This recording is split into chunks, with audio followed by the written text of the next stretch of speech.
lot of people ask me things about the process of how to compose, and of course the background and how you get there and how it is to work in Hollywood and how to do all those things. But people don't really normally talk about like the emotions of what we actually do. It's a storytelling. You know, every writer tells a story in a different way. You know, every creative tells a story in a different way. Hello, Vidjay. How are you doing?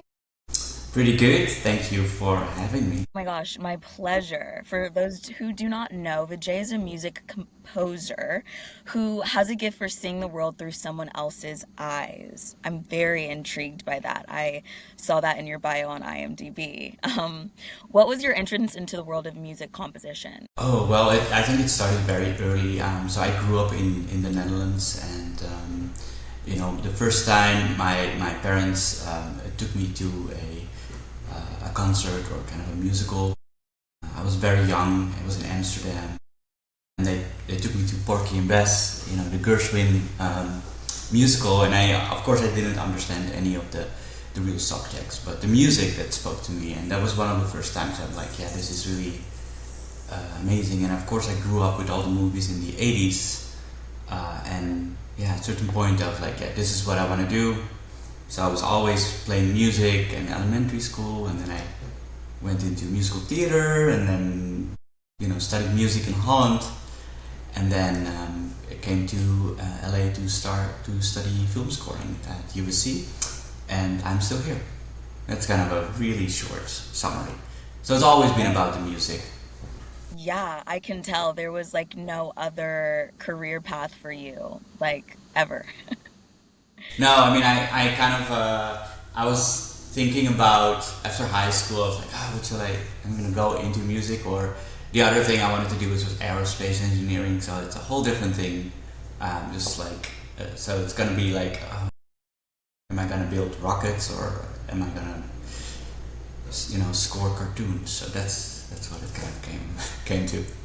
Write film music, And yeah. was it always cartoons for you, or were you just like, I want to score because you had that background in musical theater? And what did you do in musical theater? Oh well, so when I was very young, I was acting on stage, and part of the local theater group.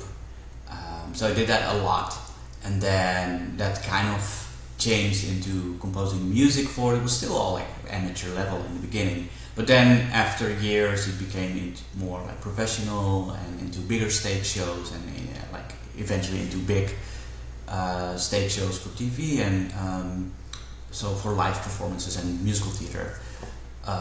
So that's the that part of it. And then no, I did not really only score or like was interested in animation or cartoons. I grew up with all the cartoons, like the Looney Tunes and Disney stuff. So I really loved that. But also all the movies and shows movies mostly in the 80s, that really drew me into, okay, this is what I really want to do. So it's live action and animation, and I kind of do both. What's a sound from everyday life that fascinates you? A sound from, I think, honestly, it sounds so strange, the background noise. Like Like a wherever I white am. or Well, yeah, or like just wherever I am. I can be in a room or outside or at a party or at I don't know, like anywhere. I always like the noise that is in the background that really kind of affects my mood in a way or something like that. And it always, that always stands out for me. While for probably for 99.9 of the people that it's just non-existent, it's just like adapt to it. So that's the thing that stands out to me. It's kind of weird when I think about it. is that's not weird. It's very unique. I will say that. I've never heard of that before. Yeah. I was going to ask you a question a little later about like your relationship to silence, but it kind of sounds like maybe you don't really ever have true silence. Yeah, that might be true. Actually, I'm like very sensitive to sounds, and even like if I sleep, I need to really have earplugs. And I always joke, with my girlfriend. I'm like, oh, I wish I could just it sounds very morbid. I just like wish I could just sleep in a coffin or something, like no light, no sound, like completely, off. And then, but she's like the opposite. She wants just like, with a little bit of light, a little bit of noise. It's just funny how sensitive I am to that, and that's why it's always kind of like it's always around me. It's always like aware of the noise somehow. Yeah. That is so cool. So So you, weird. I don't think it's weird, but you're fascinated by background music or background noise. Have you ever incorporated that into your work? Oh, I mean, like so for music, like music I wouldn't say it's the same as background noise. I mean, obviously, of course, silence is and where you put pauses. I always like what I will say is that I'm always very aware of like sound design, especially more like in live action. Like I'm doing a horror movie now, which is kind of a fun thing where sound is so important and silence is as well. So and sometimes the score, the music can be very subtle. So yeah, I always take that into account in some sort. But like for all the animation work I do, that's a completely different thing. So I don't really doesn't really uh, applies for that. But yes, in general, yes. Truly. Okay. So can you walk me through your creative process when you're starting a new composition? Yeah, sure. I mean, it really depends on the kind of project. I'm working on several animated shows for Disney, Netflix, and Sony, and those are they're all kids and family animated, like 11-minute episodes, and they're action packed with all kinds of a lot of things are happening. So the process is that like it's very simple. I just get the episode. Obviously, there's already a lot of like development done, so I know kind of the sound and the music, the palette, the themes. So I just and because with episodic, it just there's so much volume, hundreds of episodes. So I get an episode, I just do the whole thing, and then we get a preview session where everyone looks at it, give notes. I do the notes and I send it to the mix stage. So that's like a very fast turnaround process. But that's for TV. But for movies, I think it's very different because there's more time. Most of the time, it's not like a weekly turnover. I mean, sometimes there's no. Sometimes it has to be done fast, but there's more time where you kind of like try to come up with like a concept or a sound or something like that, and where it evolves while you're going through the whole movie. So it's a little bit different in terms of like the schedule, but in terms of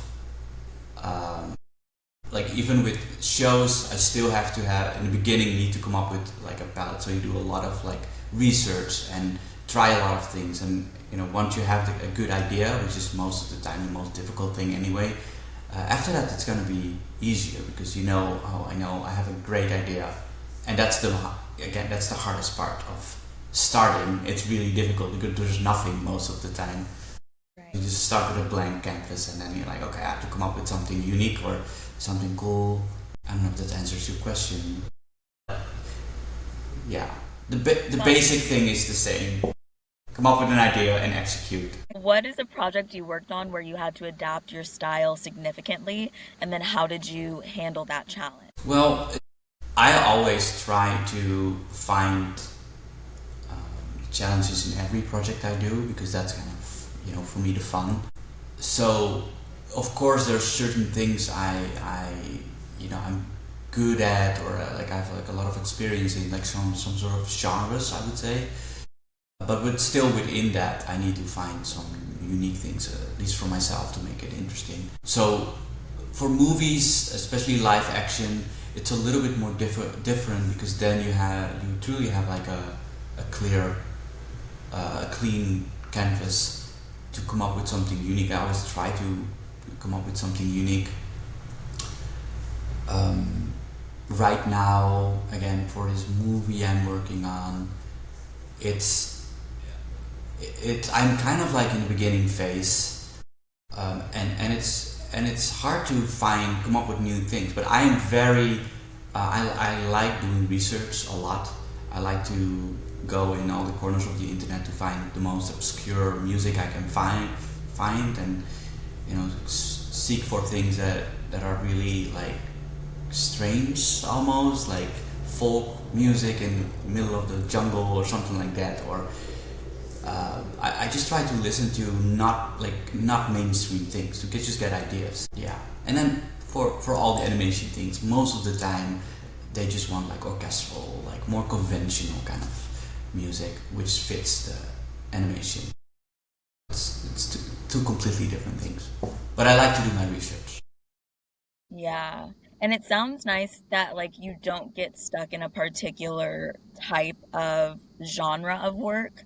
You kind of have that range. So I feel like that probably definitely makes it more exciting too, or even presents challenges naturally. Yeah, I think for me it's definitely important to have a balance of all the happy animation stuff and all the dark live action stuff. So it keeps it interesting for me, and also just musically to to do things different. Like orchestral music. Either if you record with an orchestra, or you do it within a computer or a hybrid. It's a certain skills and technique.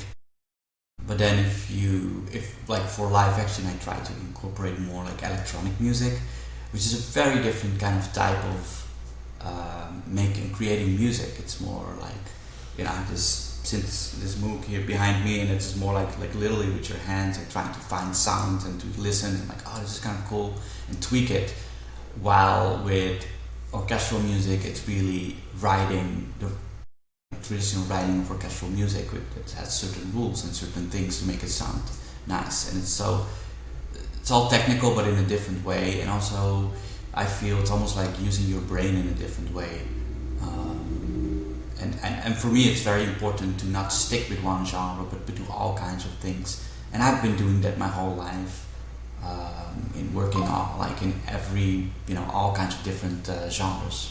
Have you ever had any moments where you're maybe just, I don't know, you close the microwave a certain way and you're like, that sounds really cool, and maybe you record it? Yes?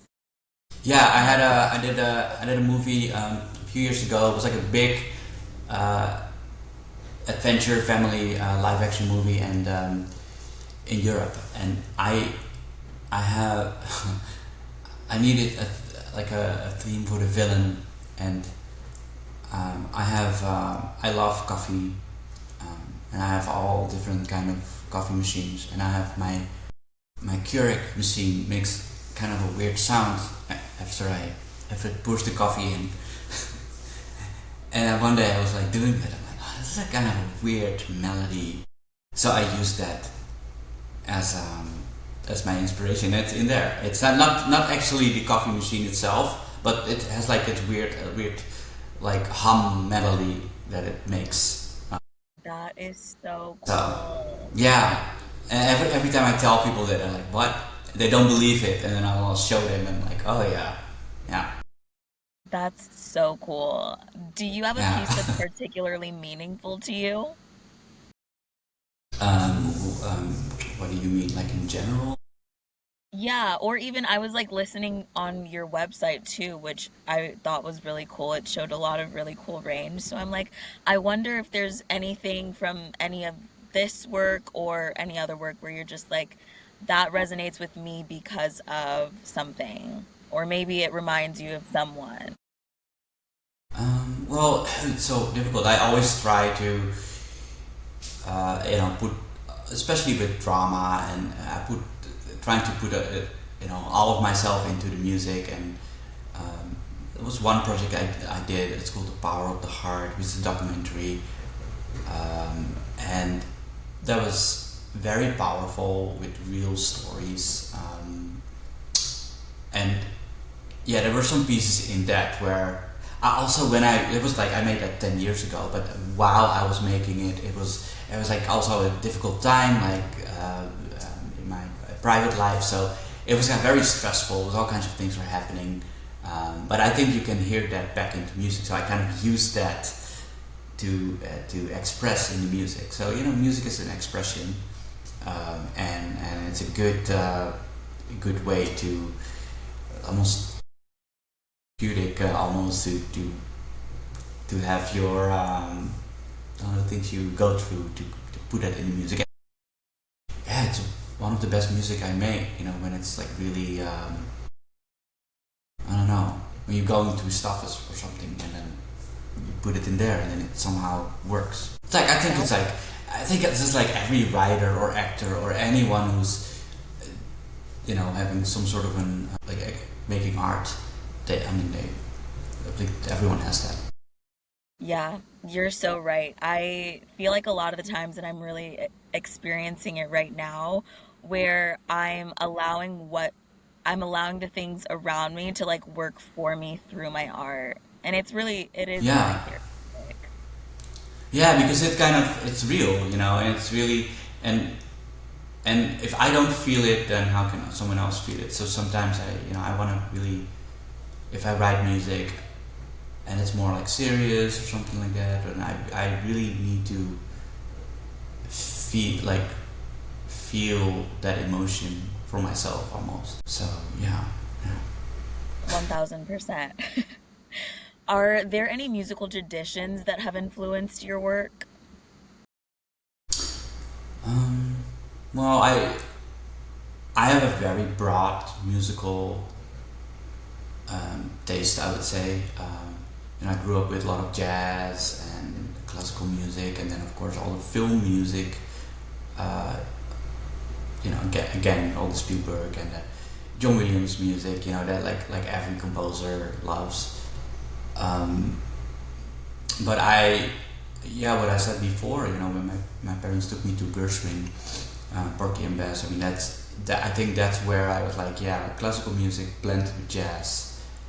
That is probably my favorite, uh, style. I would say just big bands, and I played in big bands myself in orchestras and done all that. So I think that background really resonates with me. And then again, I have like such a broad taste, so I always listen to a lot of music from like South America. I love music from South America and from Asia. And I try to sprinkle that in if the project allows it. Like I did a movie, a big animation feature, and that was Asian music and African music. So I just do a deep dive in all that musical culture and trying to sprinkle that in. For example. Okay, and how do you decide when a piece needs more sound versus when it needs more silence? Well, there's so many things. I mean, I think it depends on the pacing. For me, like dialogue is also music. It's almost part of the music. And when actors talk, I mean that is almost like a melody to me. So I always try to take that as a lead. It's almost like that is kind of the melody, and I just kind of support that. So based on that bass, how it's written or how it's cut. Of course, the style. There's so many things. There's also so many different tastes. So some directors like a lot of music, some like very silent, and that's I think it's not that's also difficult to do. To know where the music stops and starts, and where you put the silence, and where you emphasize with silence or without. So I would say it really depends on the project or on how it's done. It's not only the music, right? It's also how the editing is done, or how the writing is done, or how it's acted. But I'm always taking the dialogue as a main lead for me to support it. And are you usually the final piece in post production or near the final piece? Yes, I'm always the final piece, which means that everyone, went over time and over schedule, so it comes to me too late, and then still I have to deliver on their original schedule. But so I mean, after I am done, then of course it will be the whole movie or show will be mixed.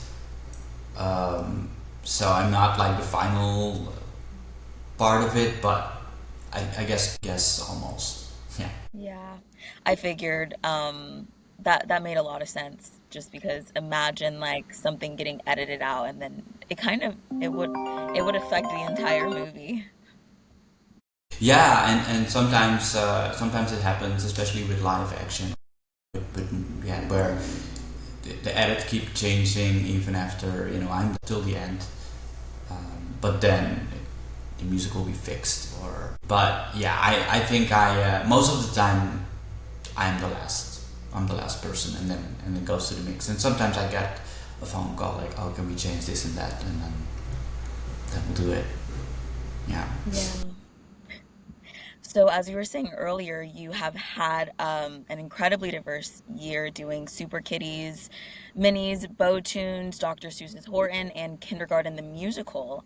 How has this year, bouncing between the different worlds, changed who you are as a composer? Well, I mean, like as a composer, I learned how to work really fast because there's so much, it's so much to do. So I learned how to work faster and better. I mean, I write every day, every single day, so much music, and it's sometimes a little overwhelming, but at the same time, it teaches you so much to work efficient and fast, um, and I'm doing like a horror movie, which is like completely the opposite of all those animated shows, which are more kind of in the same world. They all sound different, but it's still kind of animation. It still sounds kind of like in a like that corner, and then horror or drama. It's in a completely different corner. And again, what I said earlier, I need to have like those different things to the more darker stuff and like more electronic music, with where you focus more on sounds and moods versus like writing to emphasize every action, which is another thing. So how it changed me, I don't know. I just learn every day to get better, and also I get better in balancing my life work. Like scheduling better, knowing better how to um, get things done in time without being burned out or something like that. So and the other important thing is that I always try to improve the music, like on an emotional level. Every time I write, I try to do it better. Even though I write every day, and it's all like think every time like, okay, how can I make this slightly better than I did before? So hopefully every day is just a tiny bit, little bit, tiny bit better, tiny bit better. I maybe understand emotions better, express it into music. I don't want to do the same thing over and over again, so I always try to do it a little bit different and better. Is there a question that I haven't asked you about your work that you wish more people would ask? Ooh, that's a good question. I think I think that a lot of people ask me things about the process of how to compose, and of course the background and how you get there and how it is to work in Hollywood and how to do all those things. But people don't really normally talk about like the emotions of how what we actually do. It's a storytelling. Every writer tells a story in a different way. Uh, I would say every creative tells a story in a different way. So there's the process of doing that, and everyone does it in their own way. So that's kind of interesting. But the actual thing what we do is telling stories, and how do you do that? Like how do you, like, aside from all the technical aspects and the process, how do you bring that story to life with your art? It can be music, can be sound, can be acting, can be editing, can be writing, can be anything. And that's, I think, a unique skill that everyone has, but nobody really talks about it. I always talk about like, oh, this is how I approach things, or like how I do things, but not like how I feel things. I don't even know the answer to that question, but it's more it's kind of interesting that because that's the core thing of what we do, right? We really make it we make you feel what's on the screen or what's not on the screen, and that's I think that's the essence of making music. You know, to have the audience feel something, and that comes from experience, I think, and trying to channel that experience, like what we talked about before, as good as you can through the music. And you know, that's why I think that if you're very young, like for example, if you're in your 20s, like you only have 20 years of life experience, and a lot of, you know, maybe you never had to deal with loss or like certain things. And I'm, you know, in my 40s, so it's different. You know, I've experienced way more than when I was 20. And I guess the older you get, you will experience more things, and then you can kind of express that into the music. I don't believe you can express things you don't know how that, you know, how that feels for yourself. So that's why I think the job is so fun, because the older you get, the better you get, because you just have more life experience and more to tell. That was a beautiful answer. I feel like there was a point in it where you said, I don't even know if I'm answering this question, but you answered it. Yeah, it feels so. I think that's where the magic is in music. You know, a lot of people, it's so intangible for a lot of people, because it's not that technical. Almost, it is technical, but it's also not. It's like you can say that with painters as well. You know, how do they? You can have the technique of what they do, but that's not what brings the emotion. It's like what's actually there. And it can be in all kinds of different techniques, and sometimes it, you know, doesn't give any emotion, which is also obviously subjective. And I think that's the fun of it, and that's, I think, also the magic. Like, because what is that? What is that thing that actually brings the emotion? It's not only technique, right? It's not only the style. It's just something human that you put in there. I feel like this is an amazing place to end. Thank you so much for coming on and telling me all about music composition from your point of view, telling me even about emotions. We got into it a little bit about the storytelling process, you know, about just balancing this lifestyle in LA. Yeah. Well, it was a pleasure. Yeah. Have a great one. It was so amazing to meet you. Thank you. You too.